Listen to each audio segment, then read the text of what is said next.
Oh, hey, you found me, and I'm still wearing my Where's Waldo shirt. Yes, my son just made fun of me. Part 2, LA Madams. This was Brenda.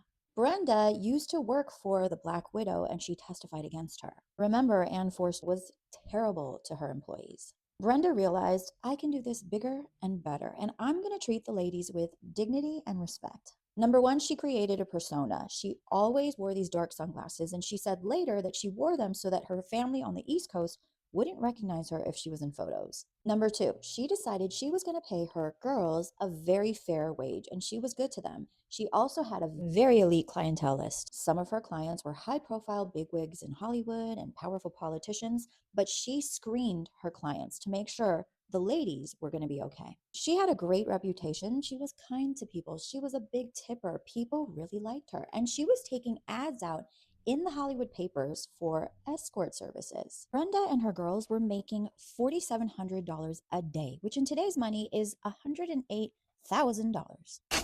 Brenda and her employees were doing really, really well. And it didn't hurt that she had a boyfriend who was a sergeant. His name was Elmer Jackson, and he was on the Vice Squad for LAPD. With his protection and some heavy tips, she was arrested something like 18 times, but she never served a day in jail. Because of her relationship with the Popos, they called her the Vice Queen. Things were fantastic until she was hanging out with her man. They were in the car when this guy, Pee Wee Lewis, approaches the car and tries to stick him up. And her man pew-pews him, and he is no longer living. So this was all in the papers. Elmer was a hero, and the press was eating it up. And he was telling them that his girlfriend worked in the courthouse, when suddenly people that worked in the press were like, we know this broad. She's a pleasure treasurer. So they tell the cops, and the cops decide they're going to start wiretapping her. And they do. And they find out all sorts of tea. Conversations with her man, who's a sergeant in the Vice Squad, and with his partner, Charles Stoker, who is also a sergeant in the Vice Squad.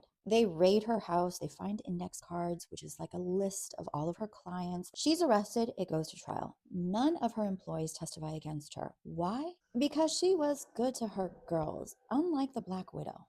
Her man never testified against her. She was found guilty. She was sentenced to 5 years. She served less than a year. She was finally free in 1951, and then she got married.